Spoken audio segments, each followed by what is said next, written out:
Okay, cool. So hello, everyone, and welcome to People Process Technology. Right now, we're going to talk about how we can leverage design thinking and agile methodologies to leverage delivery for technical solutions.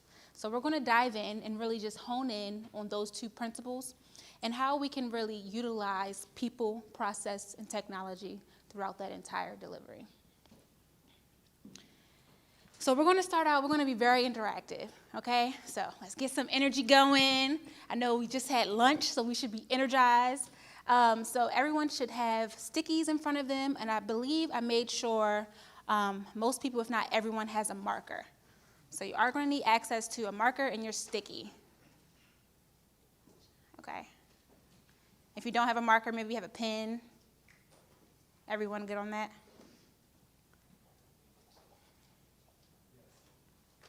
All right. Okay, so question for you right here.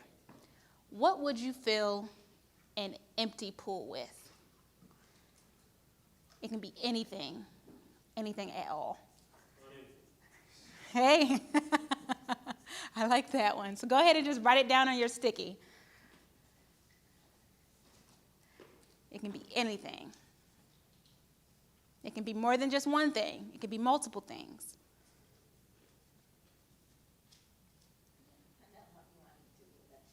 It can be anything at all. Yep. No boundaries.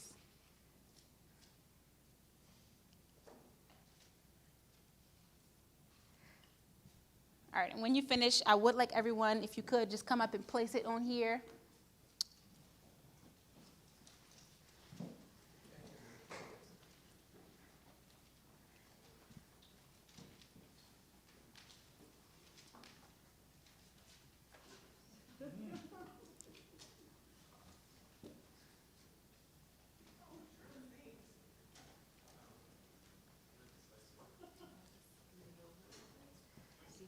Yeah, because no one's, that's fine. I was trying not to block the people's view in the front. Perfect, thank you.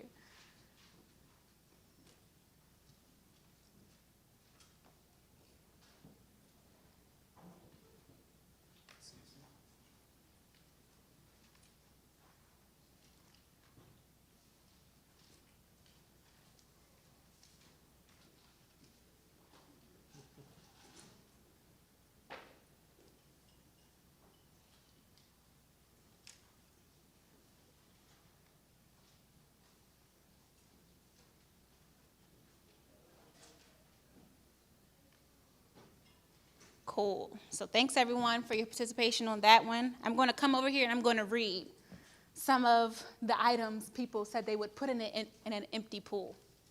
I have marbles, I have cash, I have broken hockey sticks. Okay. Flowers, H2O, water, another water, flowers, pebbles.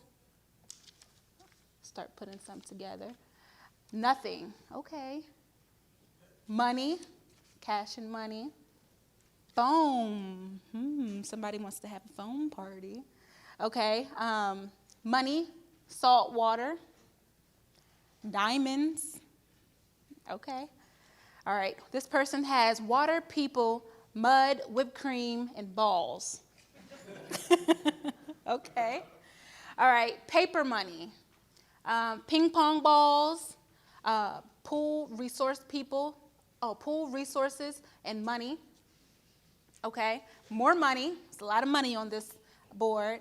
Then we have water, gold, chocolate, and cash. Okay, and then we have clouds, cotton candy, water, and dreams. Oh, I like that one, dreams. Okay.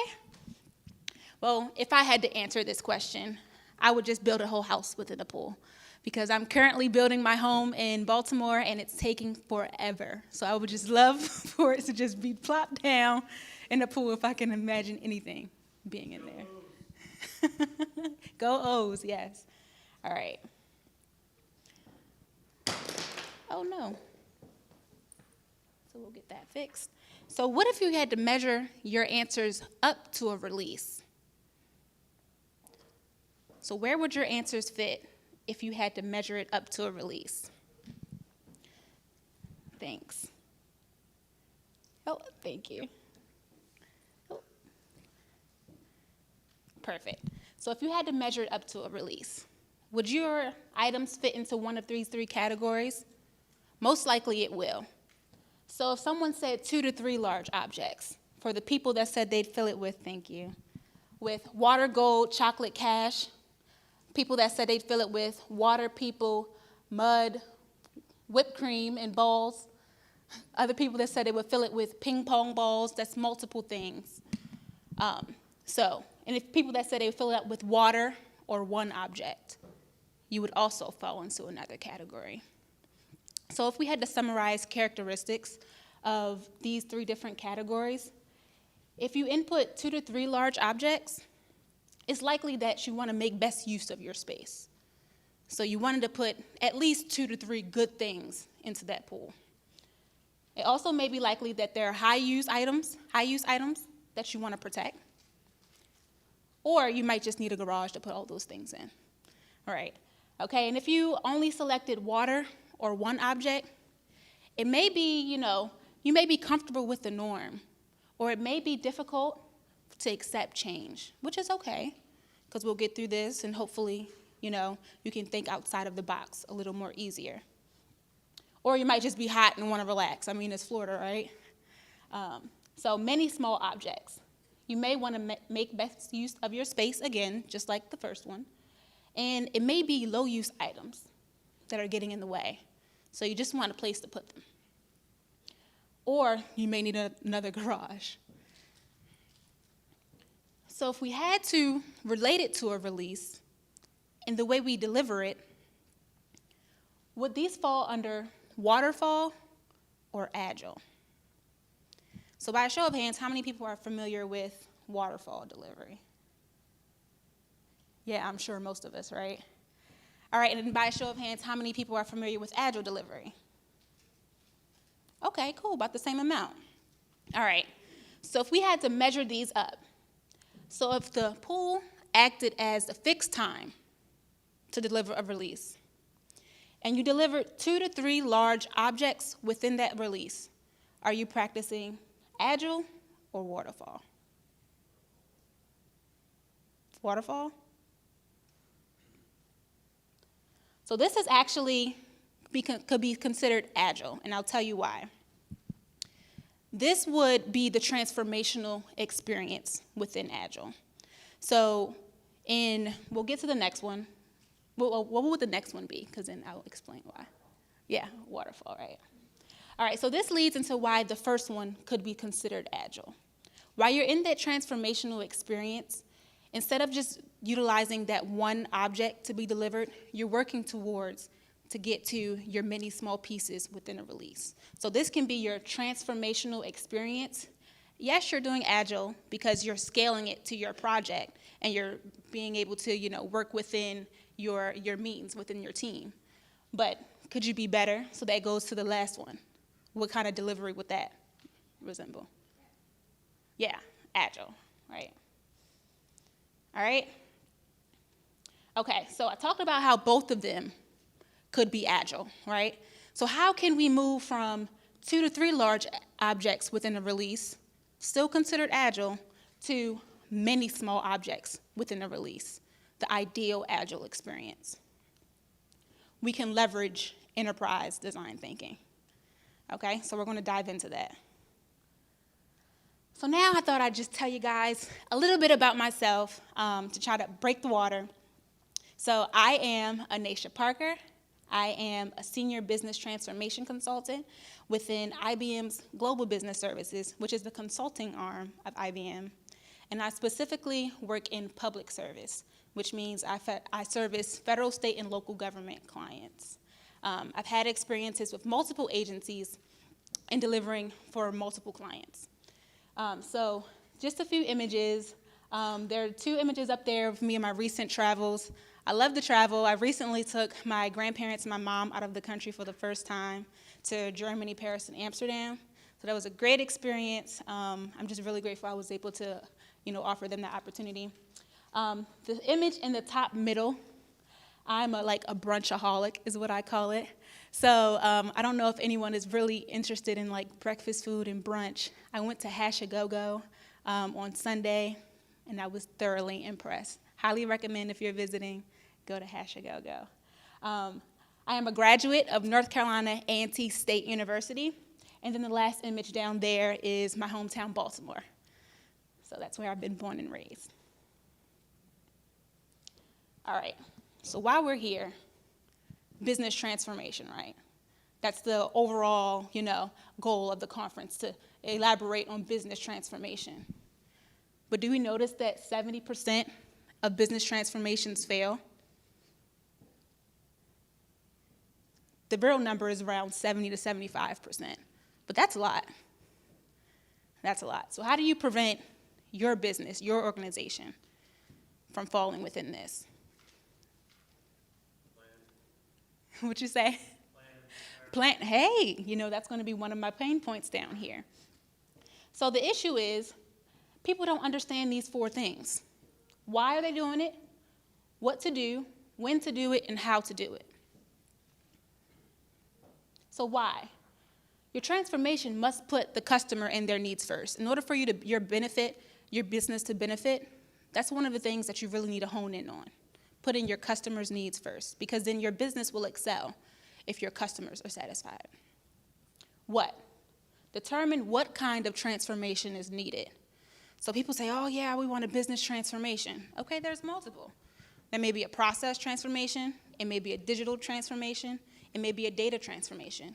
You really have to hone in on and determine, what transformation will work best for you and your business. And then when? A plan is needed. What my guy Patrick back there said. A plan. You have to develop a plan. So a plan for when you want to release improvements, and then going into the how, you need to measure the impact of your efforts. You need a measuring tool. And we'll get into how Agile can help you measure your progress. All right, so first we're going to just dive deep into enterprise design thinking. All right, so enterprise design thinking is IBM's kind of way of doing design thinking. So it's a framework that essentially allows teams, diverse teams, to hone in on their user pain points so that they can create different solutions, easily create different solutions faster and more efficiently. So within enterprise design thinking, we have these 3 principles that we focus on. So the first one is a focus on user outcomes. So this is what we stand on. We stand on having this focus throughout our entire process. So our user should be at the center. Okay? And then the next principle that we fall on is diverse and empowered teams. So it's important that we have multiple perspectives, many perspectives, in order to solve a problem. Not only the higher ups can be in the room. You may need the frontline individuals. You may need the actual users. You need multiple perspectives, and it just allows your solutions to be more creative, more broad, and not so narrow or pigeon-toed. And then we have restless reinvention. So we have this loop, continuous, ever evolving. And that goes into our loop. It's what drives us. It's what drives this entire design thinking process. And to go deeper, it's our workflow. So we observe, we reflect, and we make. So this is how we go through our entire design thinking process. And we'll dive deeper and do an activity showing how we can go through this loop continuously. And then finally, we have what we call keys. So keys are essentially how we align our team. So this just breaks out the differentiators within enterprise design thinking versus other design thinking methodologies that you may find elsewhere. So the hill. The hill is something you want to overcome. So the hill acts as our problem statement. So we want to effectively define our product problem statement and we want to make sure we overcome it with whatever we observe, reflect, and make. We need to make sure that we overcome our hill, which is our problem statement. The next key, which is super important, probably one of the most important keys, is playbacks. So playbacks are how you receive feedback.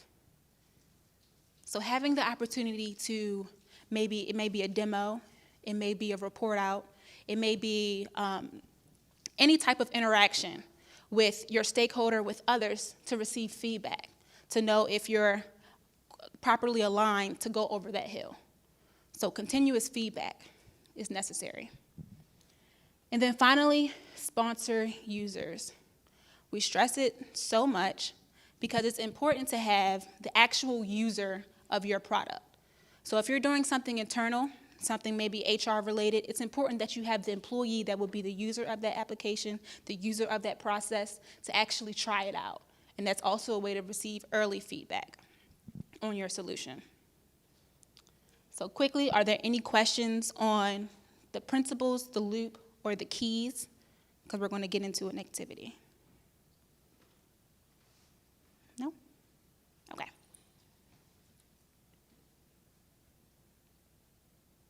All right, so now we're going to practice. So we're going to need those stickies and those markers again. Stickies and markers. If you don't have a marker, it should be a pen. Yeah. Okay. So now we are going to take 60 seconds to draw something, okay? Take 60 seconds to draw a grill. So a grill that you eat with, that you cook food with. Okay, so go ahead and describe it to everyone. Okay, so the grill is kind of three-dimensional. It's got, came out with only 3 legs. There's a 4th that is there, a visionary. It's got a lid, kind of like a lift lid.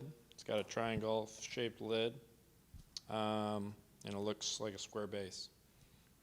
Okay, gotcha. So it's an outdoor grill, correct? Yes. Gotcha. Anyone else care to share how they designed their grill, how they drew their grill? Yeah, sorry. I'm limited, unless I'm going to pull the whole podium down with me. So I drew a small round Weber grill, the black circular ones with the grate on top with coals inside and heat emanating from it. I'm pretty sure everyone's seen one of these. I got right here on my spreadsheet. Cool. Okay, so it's a common theme, common grill. Anyone draw something slightly different than what the two guys described? No? Okay. So, just that quick, we went through the loop. We observed what I wanted you to draw. You thought about what it looked like in your head, and then you made it. Okay? So now we're going to do it again. We're going to go through the loop again. So everyone pick up that Post-it, crumble it up. Get rid of your idea, crumble it up. All right, now we're going to draw something else. This time, take 60 seconds to design a way for people to cook food from home. Design a way for people to cook food from home. Again, it can be anything. Anything that comes to mind.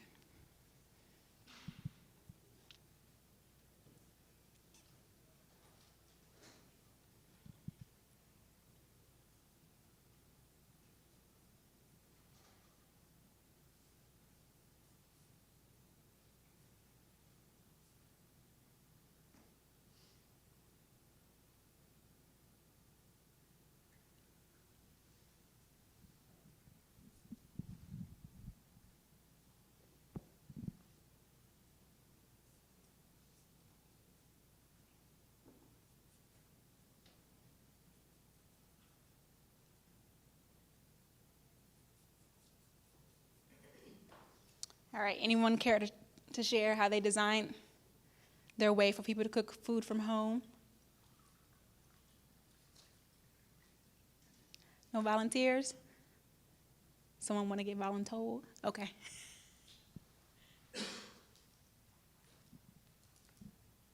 So I drew a pan with a flame under it.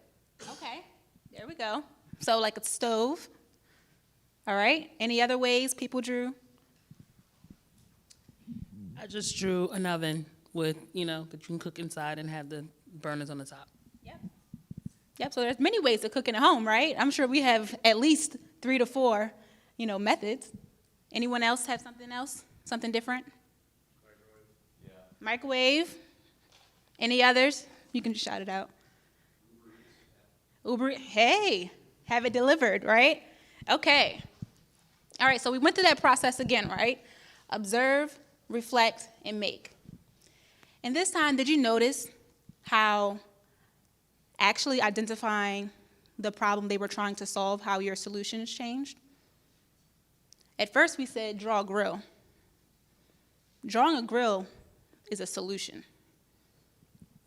Now we have design a way for people to cook food at home.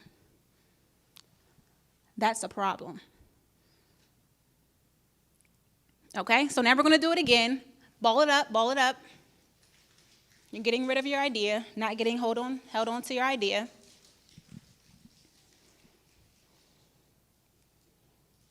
We played back already. All right, this time we're going to design a way for a 10-year-old to cook food in their home.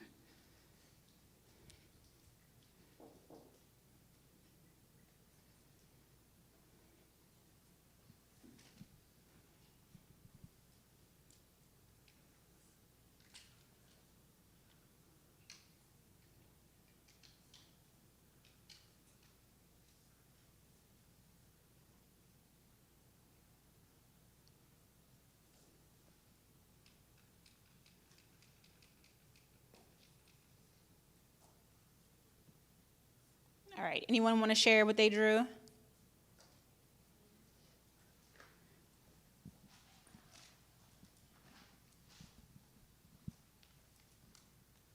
Having raised all boys, I trusted him with a toaster. Okay, nice, nice. Anyone draw something different? Okay, I designed the process where he takes it out from the fridge, he takes this mug and places it in the microwave. gotcha. Perfect. I love it. All right, so toaster, microwave, those are 2 things that I observed.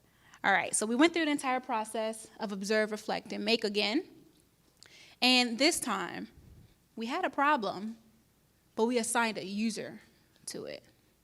So now our solutions changed again. So this is an example of how your solution should evolve when you go through that design thinking process.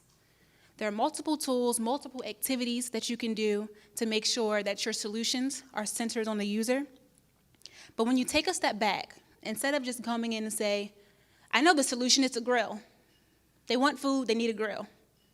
That may be what the business wants, but that's not what the customer needs. Then you come back and say, well, they really just need a way to cook food in their home. Okay, now you have a plethora of solutions available. But then you actually hone in on a user, a 10-year-old. Would you trust a 10-year-old with a gas stove? Right? So then you hone in, toaster, microwave. You're able to create more feasible solutions for your user. All right, so any questions on that exercise or how it might be applied? No? All right, cool. Just come back up here.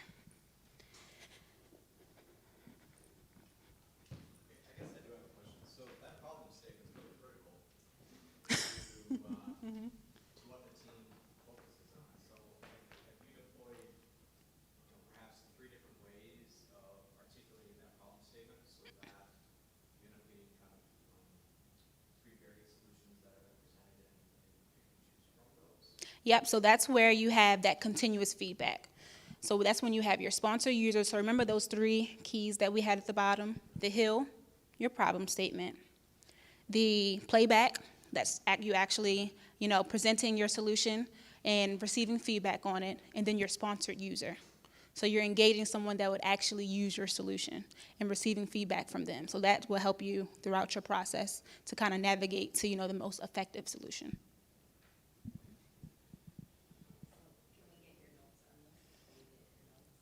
Yeah, sure. I believe I can share them, yeah. Okay.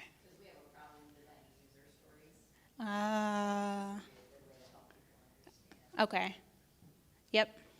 Gotcha. All right. Okay, so here is a real-life example in public service. I mentioned I'm in public service, so I service federal clients. And this is how we utilize design thinking to lessen data analysis challenges. So our challenge. A federal agency is tasked with protecting the safety of the U.S., like most of them are. They often have to analyze an immense amount of data, okay?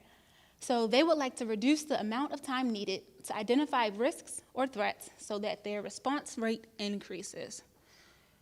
So their key insights are sometimes missed. The analysis becomes a lengthy and tedious process. So what we did was, our solution, we brought them in. We've had a good working relationship with them. We brought them into our design studio, and we did a number of these sessions, similar to the one we just did. And we were able to reveal that catering the solution to the analyst would have the most gain. So we identified a user, our core user. And based off of that, we were able to gather solutions that would address the analyst's pain points. So then our solutions, just like how we assigned a user to the how to cook food in a home, we assigned a user to our data analysis challenge. And then we were able to leverage one of our solutions that IBM actually offered, which was an AI solution that would allow them to determine the range of incident. So you can immediately think of the benefits. So the root cause was identified, that the incident range was too difficult to determine. So we identified the real problem.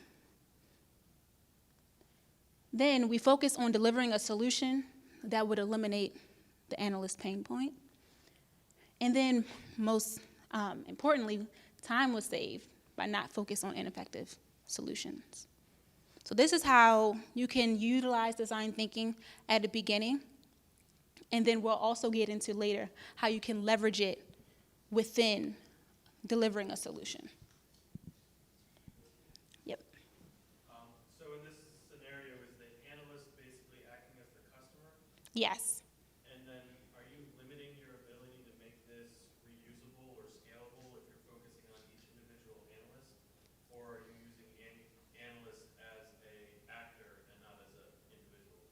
We're using analysts as in a user category, if that makes sense. So we're not specifying it to every single user. We're user as the category of people that we're focusing on. Mm-hmm. Any other questions? All right. Okay, so we want our experience, in order to have a successful transformation, you want your experience to be both dynamic and agile, okay? So dynamic in the way that you're creating solutions that are honing in on the user's problem, and also agile in the way that you're able to continuously improve throughout your delivery. All right. So now we're going to talk a little bit about agile. All right, so when you see this photo, what comes to mind when you're thinking agile delivery? Anything come to anyone's mind? Well, the first one is very slow. It's just dripping. The last one. Yeah, I would too. Any other thoughts on the picture? Okay, so this is my overall thought. This is water falling into agile, right? Literally water falling. So the first one is what Christoph mentioned. You're delivering piece by piece. So if you're talking about a technical solution, that means the requirements analyst writes the requirements. Then they hand it over to the designer. They do their work. Then they hand it over to the developer. They do their work. Then they hand it over to the tester. They do their work. Then they build a release. Then they have to retest it. Then they have to go back to the designer. Then they have to go back. So nothing is really in sync You're delivering piece by piece. All right, the next one. I saw it as a transformational experience. So you realize, delivering piece by piece isn't the best way for my business to deliver. So we gotta do something, right? So you're transforming into that agile experience, and it's similar to the 2 to 3 items that you put in your pool, right? You're working your way there, but you're just not quite there yet. And then the last one, continuous delivery. That's where we want to be. The true agile experience. All right, so now we're going to dive in on some critical success factors for implementing agile delivery. All right. Okay, so here are some core ceremonies and some activities that we participate in within Agile. So I'm just going to go around and get a sense of the room to see where we are as far as these activities and ceremonies, and then I can dive in deeper if someone isn't really clear of some of these. So I'll go ahead and read them off first.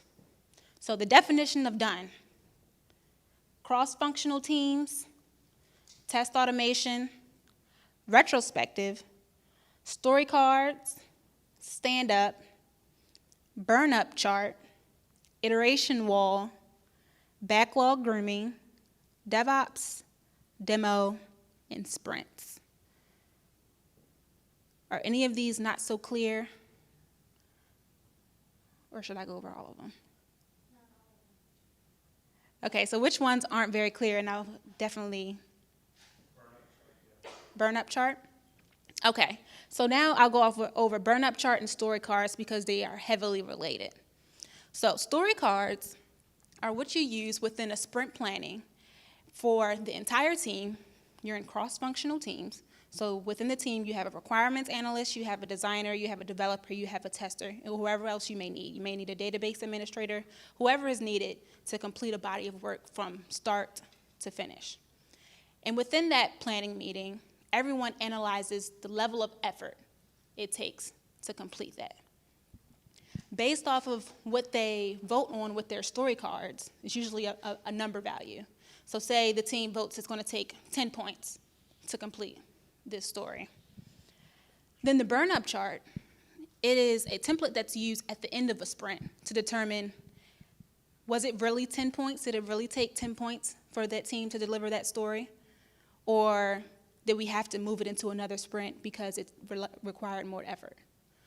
So creating that burn-up chart, it allows you to see what the team was actually able to handle within the sprint. So that next time you plan, you say, okay, we can't handle too many 10-point stories.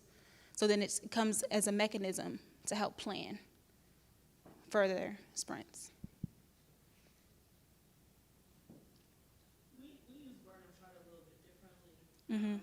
We use it as, and maybe this is what you're saying, but in total, you can have a certain velocity that the team can Yeah. execute, which, could be X number of points. Yep. And then as you're executing the story or getting accepted, it starts to create a burn-up, right, which you've been able to complete. So at the end, so it's really showing what your trajectory should be to get to the end and complete all those story points. And sometimes you're running below that line, sometimes you're running above that line, it just says you're going faster or slower than you expect. And then at the end, you may or may not have, to your point, fully executed Yep. all of the stories. But you're really trying to target that ideal line, which is never going to really be ideal, but that line related to that point. Yep, that's the exact point right there. So doing it after every sprint, you're able to see where you are in comparison to where you expect it to be. So like she said, it's a good mechanism to constantly reference, just to see how you're doing.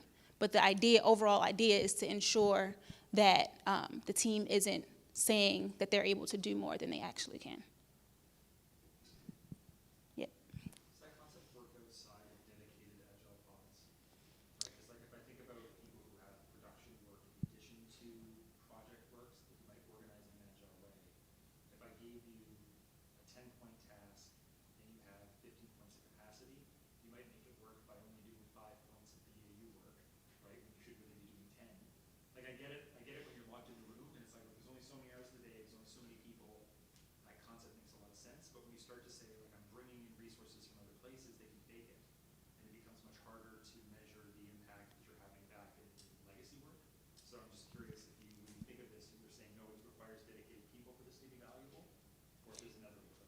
And it kind of does. So it's important that the team is just being honest. So we'll go over some of the values that Agile is stood on. So you really want to be honest and be held accountable for the work that you're supposed to deliver. If you know that you can't deliver all 10 points, if you find out in the middle of the sprint, at least communicate it, because other people are expecting you to deliver that work. So it really just boils down to the team environment. And you really just don't want someone to say they can handle 10 points of work and then they really can't. I'll go back. People that aren't familiar with Agile might not know what you mean when you're talking about sprint, and in particular, if you're talking about this application or using Agile where it's not an IT solution. Could you talk a little bit about that better? Yeah, so sprints, because that was one of the elements here.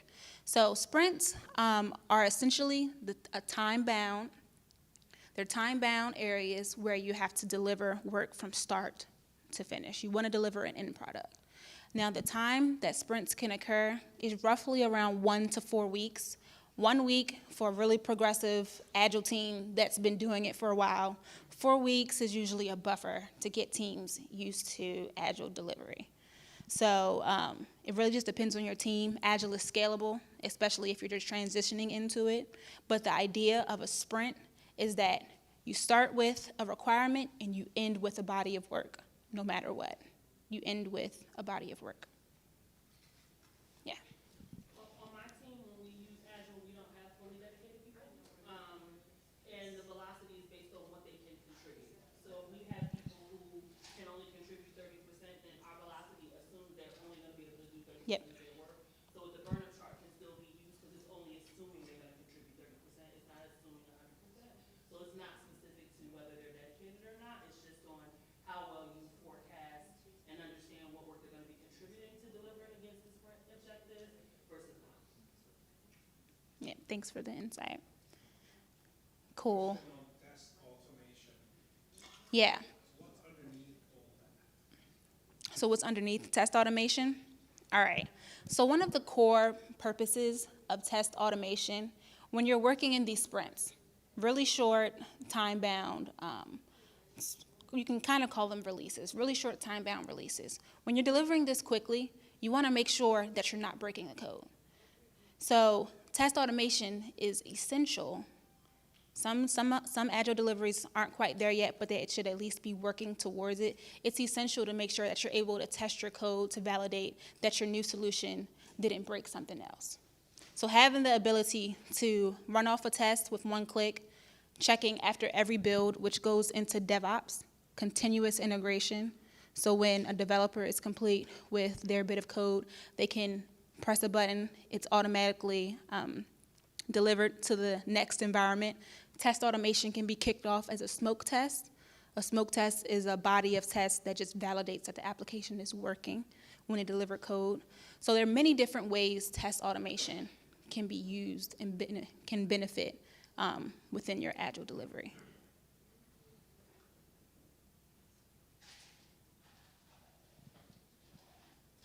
Anything else? Yep. So iteration wall, it's great to use them from sprint to sprint.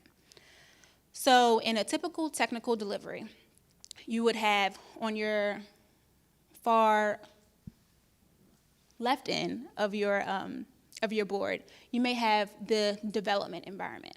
So you have the area where developers are writing their code, determining their fixes. The next area may be a flash test or pair test environment, where you have developers and testing sitting together, trying to make sure that their solution is actually working. The next environment may be your functional test environment. So all of the columns on your board would resemble the environments. Now you would have stickies representing the actual user story. And as that user story progresses throughout the process, you're physically picking up a sticky, moving it to exactly where it is. So it's a physical replication of where you guys are within a sprint. So is it synonymous with a sprint board? Yes. Yep. Yep, so it tracks your iterations.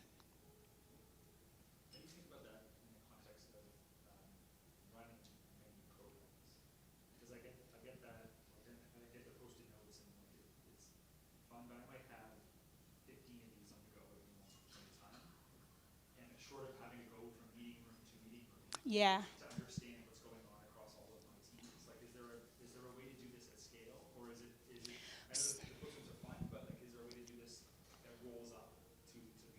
So there may be, I know that we leverage a tool called Rational Clear Quest and Rational Clear Case. It allows us, they call it a Kanban board. It allows us to, essentially show all of these, and that's an easier way than actually going in, to different rooms. So it may be, worthwhile leveraging a tool. Is that what you use, like, or is your personal experience project to project, and because then you can get away with the notes, like, is that what IBM uses in aggregate to manage these as a total?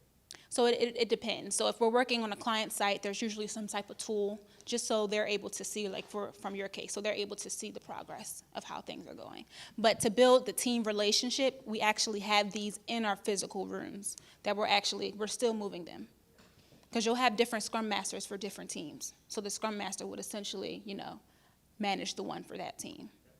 But there's still a tool that tracks it. Why would people have to be at one physical location in your experience, or can they work remotely in this environment? So for true Agile, in my opinion, I believe it works best when you have the team available in one location.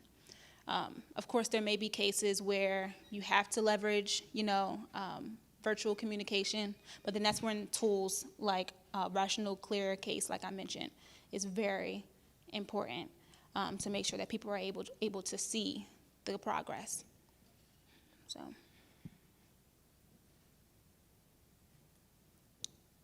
All right, any more questions?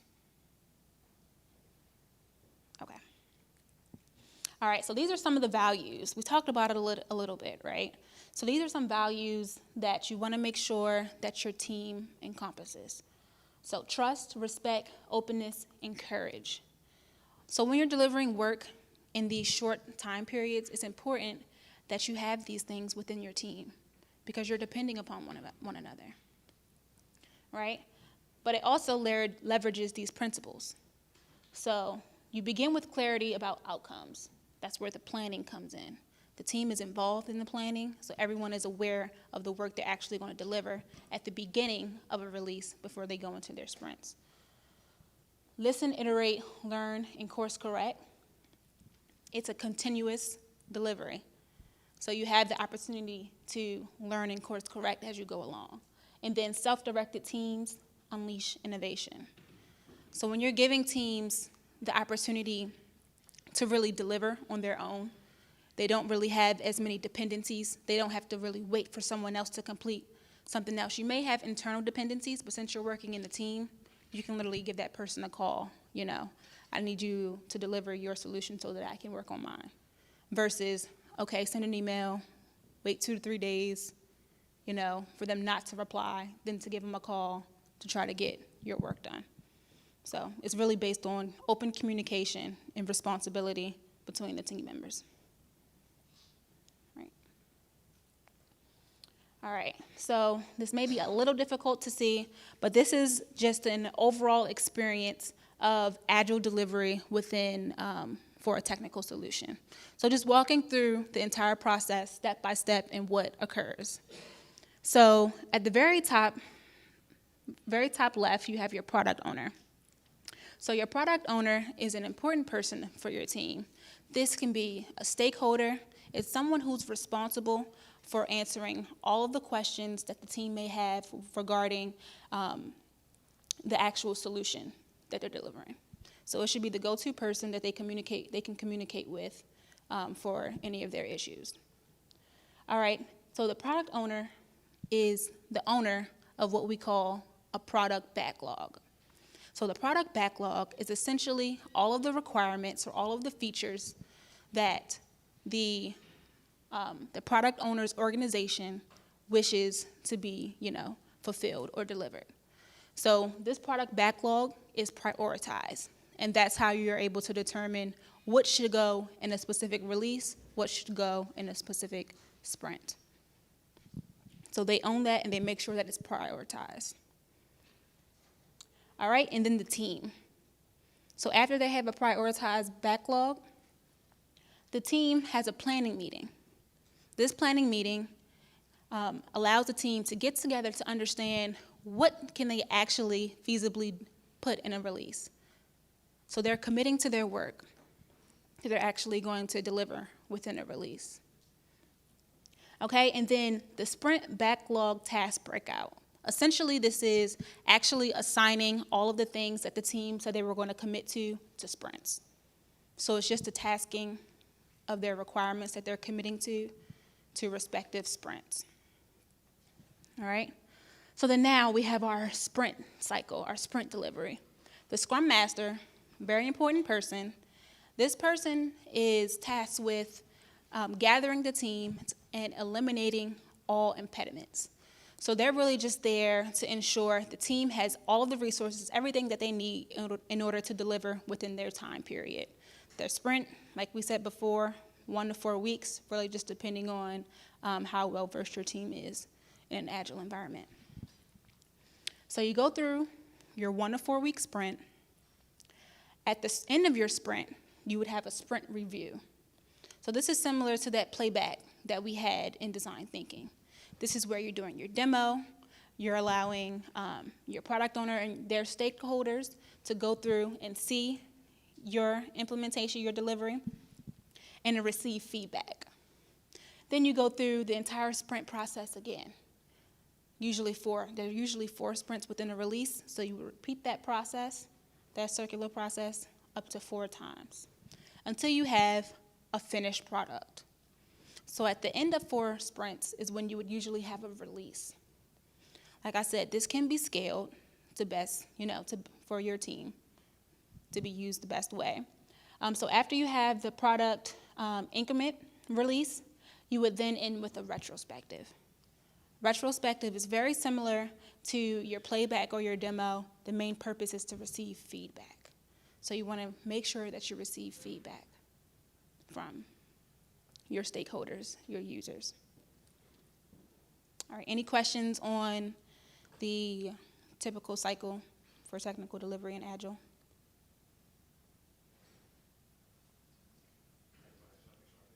No, you're good. How do you, the Scrum Master, Mm-hmm. how do you grow Scrum Masters? Where do they come from? Is that someone who, like, how do you get your first one? Do you have to hire someone who's done it somewhere else? Can you teach them? Can they take a course? Like, how do you get Scrum Masters? Because that comes across as one of the more critical components of the process. Because Yeah. everybody else is just people we already have. Yep. Like that person. Yeah, so there's a lot of Scrum trainings, really. I see Agile is a really big alliance that a lot of companies usually go with, and there's a Scrum Master certification that they can get out of that. But even if you're not all the way there yet, you really just want a problem solver, someone that's going to make sure that the team has everything they need in order to deliver. So if you're in this very early starting stages, I would make sure that you have someone who is very effective with solving problems and getting answers, yeah. Okay. Any other questions on this? Just one other thing I would suggest too is that you hire a coach. Mm-hmm. So somebody who actually knows how to stand up Scrum teams and could help answer your questions about how to roll within a program, and really an enterprise coach can help you with that transformation, and they can actually coach your Scrum Master so that your Scrum Master can become a coach of your team. My question's more around, so as your team transitions from a waterfall to a more agile environment, Mm-hmm. you're able to deliver the product backlog at a faster velocity than the business is used to? Okay, so it's not being prioritized. Well, it's that they can get more things into a release than typically they have in the past. It's the change how have you seen organizations typically manage the communication back from the completed program increment? Mm-hmm. Where that, hey, we're able to do this much faster, we're releasing these backlog items faster than we're used to. I think some of the things that we might be stuck in our organization is that while we have SMEs that tell us, yeah, these are all the things that we need to do and prioritize, that when people are actually doing the work, that I didn't realize you guys had done that yet. Oh, so it's a communication. The communication and the change management and how that changes as you transition to the commission. So what I would highly recommend that in your sprint review, that those people are present. So that would eliminate the communication barrier because they're able to physically see what you delivered. And they would understand, okay, now we need to come up with more things. It's ultimately a great thing for them because you're delivering more than they're expecting. So I think when they are able to participate in that sprint review, that demo, and they see that you're actually delivering, I think it'll come like that. They're like, okay, we need to create more work, you know. Mm-hmm.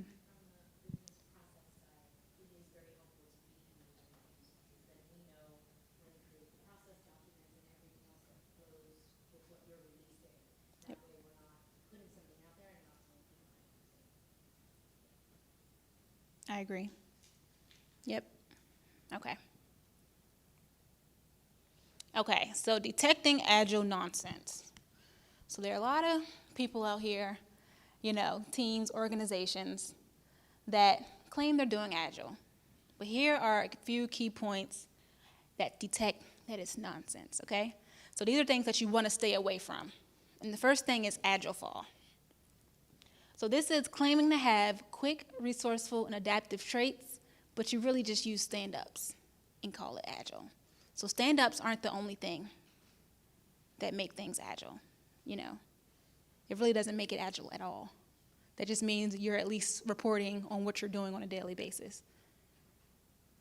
So you want to stay away from that. All right, the next one is that continuous feedback from users is not available. That's agile nonsense. That means you need to work towards getting that effective communication, breaking that communication barrier with your stakeholders, with the various people that we just mentioned. Get them involved, or else you're not really doing true agile. Another is testing is held up to the last stage of the development process. Testing should be embedded. Developers and testers should be working hand in hand in order to validate that their stories pass, okay? All right, the next is end users of the software are only present during user acceptance testing. Again, need to be involved much sooner. Those who are doing the user acceptance testing is usually who the application is for. They're the ones that's actually going to be using it. So it's important that they're in there early to tell you, you know, if you aren't outliving the goal. All right, and then the final one is manual processes are tolerated instead of automated. So we hit on that, test automation, DevOps. Really striving to work towards, you know, hitting that one button and it's able to be continuously integrated without much effort. Because a lot of times, sprints are usually, you don't meet the sprint time because you're not able to deliver quickly. Okay?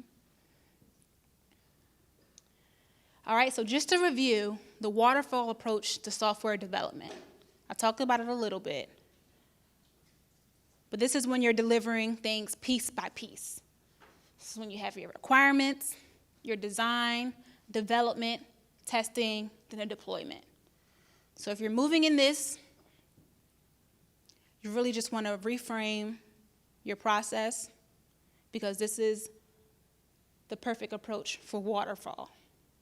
All right, and if we want to work agile, we want to handle requirements, design, development, and testing to working software. Requirements, design, development, and testing to working software. And again, until we complete our release. So each of these represent a sprint, just to be clear. They represent a sprint. So you want to make sure you have working software at the end of every sprint that all contribute to a release. All right, so we talked about design thinking at the start of when you have a problem, but now how can you incorporate it when you're already delivering something, right? So if you add a design thinking model right after a sprint, so we talked about that retrospective. The retrospective is when you discuss what went well, what could be even better. By incorporating the design thinking model, observe, reflect, and make, you can easily solve those issues. It allows you the opportunity to work with your team to determine, you know, what processes maybe need to change in order for you guys to effectively deliver for your next sprint. So that's where we talk about the burn-up chart. how you can compare where you expect it to go versus to where you are. You can take this approach to think of solutions so that you guys can get back on track. So this is a model that can be used at any time throughout your release. It's best used during the retrospective, but you can use it throughout. Okay? All right, so any questions? So it's really just being able to leverage both design thinking and Agile so we can get to that business transformation, right? So leveraging both of them, to build together. Working in the teams. The teams are the ones that are going to deliver the work. So we need to work together in order to get to our common goal, right? All right. And finally, developing a growth mindset. So both design thinking and Agile, they're customizable and they're scalable. That's one of the most important pieces. So if you think that, okay, design thinking doesn't really fit in, the culture of my office. Okay, so you can make it fit. One of the things I often say is getting the team out of their comfort zone. So doing a design thinking session outside of the office. Maybe renting out a meeting space or conducting it as a part of a team outing. Getting them somewhere where they're not thinking like their normal selves, like they would in the work environment. Allow them to broaden their horizon so that different solutions come about. People work differently when they're pushed out of their comfort zone. All right? And so are there any more questions around design thinking or Agile? I have a question. So you talked a bit about multiple users, right? And you partially addressed that question. I think in many cases the world is more complex. Mm-hmm. It's not just a 10-year-old that you have to think about, but you have to think about other scenarios, other users. So how do you go through the multiple user stories, the multiple scenarios, without making the design thinking workshops too expensive? Because you could run one for the 10-year-old, you could run one for the 20-year-olds. It becomes cost prohibitive. So what do you do in those more complex situations? Yeah, so what I've seen and what I would suggest is kind of take the divide and conquer methodology. So when you have the users that are there doing that design thinking session, a really good way is using the tool Empathy Map. So say you have 10 colleagues in the room, maybe dividing them 5 and 5, and then one group is focusing on one user, the other group is focusing on another user. And by them focusing on different users, they can come up with solutions that cater to that user.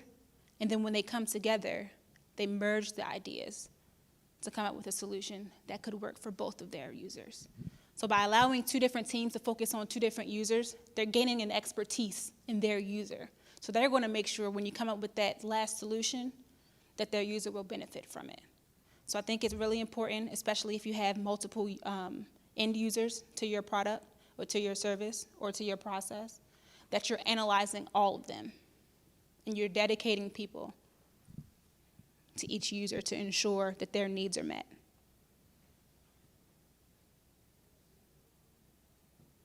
Any more questions around design thinking or Agile?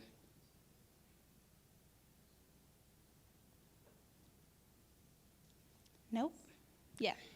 So in the Agile design cycle, Mm-hmm.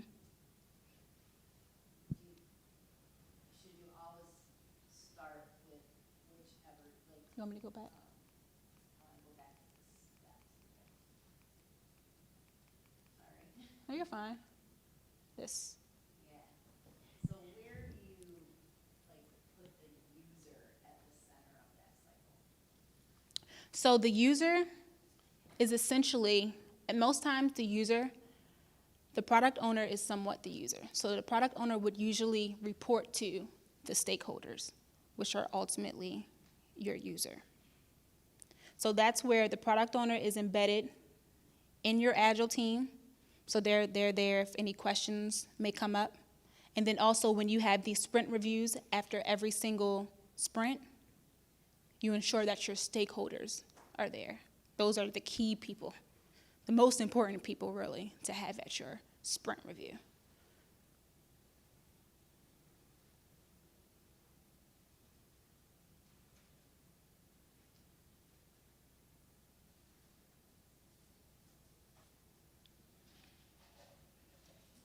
No problem.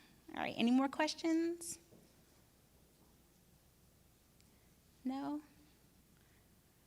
All right, well, thank you. That was the end of my presentation. No, so it's yes and no. The getting started is always the hardest part. So it really just requires literally getting, so whoever are doing requirements, making sure that you have the developers in the room, the testers in the room, because they may think of a way that you can actually deliver. They can deliver a piece of what you're creating from your requirements. They can create a piece of it. It just may not be worded the correct way, or it may be not including the correct people, the correct groups of people. So actually getting started, getting those people in the room, everyone that's involved in the room, and identifying how we can deliver something within 4 weeks. We need to deliver something that we can actually see. How can we do it? Let's get it done. That's how you transform into the Agile. You find a way to get, so it's really just breaking it down. Breaking it down, yeah. I'm gonna ask a really sort of random question. Mhm. So, you know, an agile approach to software development, we've been asking, could you do agile for business process management? So not software design or development, but process reengineering. Do you know if anybody's, or has anybody in the room done agile methodology to business process design? Me personally, I haven't, but I'm going to open it up to the room because I know that we can. Anyone had experience? So we're trying. Are you? That's where my question of, partially dedicated people comes from. Mm-hmm. This is about our corporate actions team. They have to run corporate actions every day. And I say I get 20% of the time on these projects. And I say, great. The head of the team asks me to do it. I'll find a way to make it work. And then it ends up being 40% of their time, right? And either they don't do their day-to-day job because they've been pulled on a special project and they're excited to be on the project, or they're running 20% overtime, right? And they're either not filling the time or, and so like that, we're really struggling with like the concept of dedicated, because I think my experiences on Agile has always been, we're gonna leave the building, we're gonna go away, and like I'm gonna call out of the office for a week, and like it works really well because that's all you're doing. But when you also have a day job, like I'm struggling with exactly where you're at, which is like I want to do it in a non-technical environment. Yeah.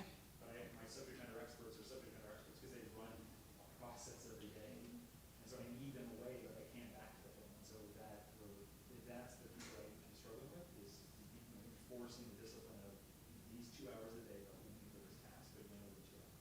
I don't know if anyone else knows That's this. the idea of like, how do you transition what would be traditionally a scrum master or the technical side? How do you make that a process? How do you make a process scrum master? That cracks the whip, right? Says, say, you're done, you've done too much work, or don't do any more.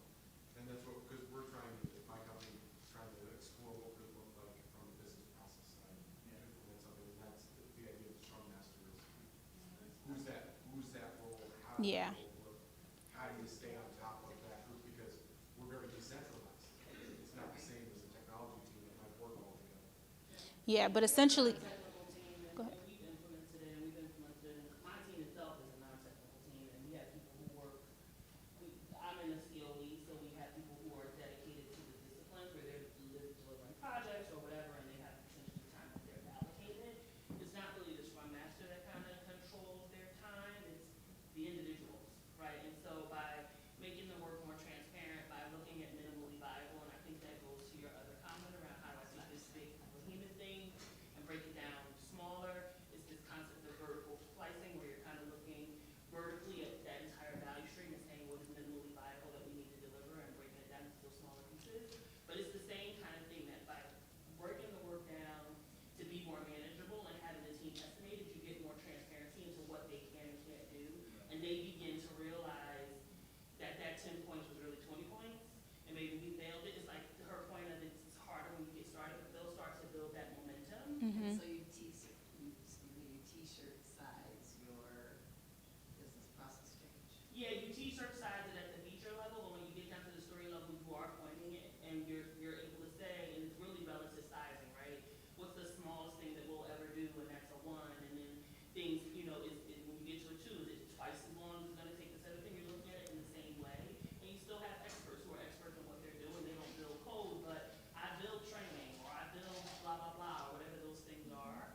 Yeah, so that goes back to the sprint planning session.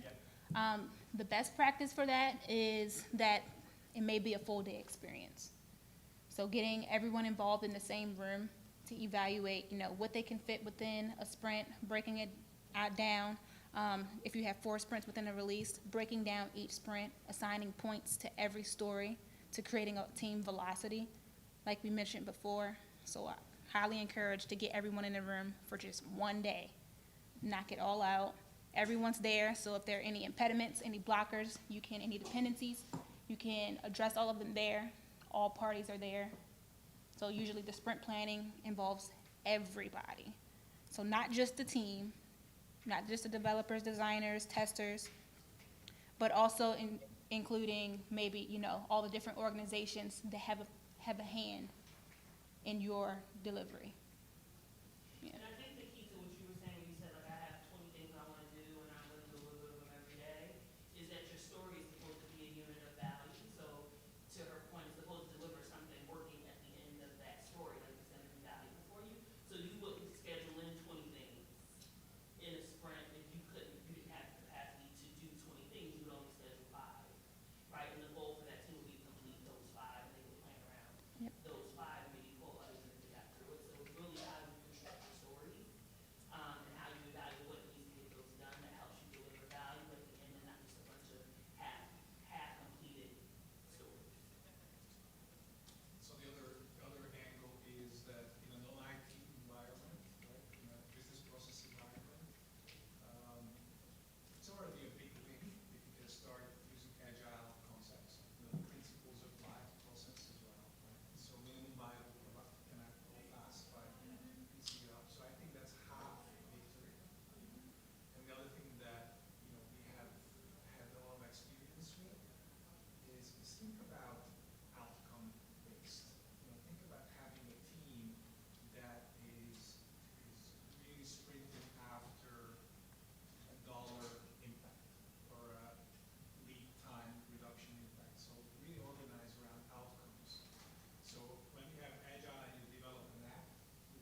Yeah, during your first. It's the opposite, they're sandbagging.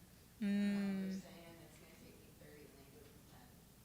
And then they should learn that for the next one, so you have them pull in more stories, and then it'll start to show, you know, their first velocity might have been 10, because it's exactly what you do, but then the next one is 20, because they were able to pull in more stories. So it's all about having a room backlog that allows you to flex up and down, whereas you got done quicker than you thought, pull in the next thing, and now we have more that we can do. You got done less, then we're gonna fail some things, and we're gonna have our retro and understand why. So it's through the process that you're learning, because it expects that there's human error. You're not, nobody really knows how long, you're already doing 50 million things, nobody really knows how long it takes to do anything. But you can learn from what you've demonstrated your ability to do. The only people are good at it, lawyers, because they build in big measurements. Yeah. But I agree, like, technical people I think are better, because the concept of like, I bill my hours, and I have discipline of going in and building into a project every day. And BAU people, you're fighting fires all day. yeah. Who knows, you're just not doing that. I think Yeah. our technical people struggle too. Like they just sit at the end of the year, do all their T codes, and they're like, yeah, I think I've done about 5 hours. Well, they almost never know everything they need to know when they're making the decision. And so you have to be flexible. Some people, you gotta get in that room, you gotta have that one day, you gotta do it. But it's not like you know everything when you have that one day. It's not a magical day, right? You know, the very next day, something could change unless something else. Yeah. Yeah, I think the biggest thing is just get started. Just start. Just like she mentioned, you guys, you'll learn as you go. So, Yeah, I'd say, how do you guys measure your productivity? Because if you're worried about how long people are spending to do certain things, or you really want to measure the points of what a project takes, or a sprint takes, you should, well, you may, or you could possibly benchmark your productivity number for this individual, that now any time that's spent outside of their production BAU work, you can just measure in a different format. In our business, what we do is, when we're measuring productivity, also, we look at saying 81% of your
Nice. Okay, so just wrapping up, I did want to go back to the pool, but I think we kind of got the picture. You know, we had those two categories in the beginning, 2 to 3 objects in the pool, the many small objects. So if you were leveraging your design thinking and agile mindset, you know, would you change what you put inside of your pool, what you filled your pool with? For those that didn't say many small things, I think you would say yes. But yeah, so really just driving the conversation. I'm glad we were able to have a discussion at the end to really just see, you know, how other people are implementing this in their business. So yeah, thanks guys.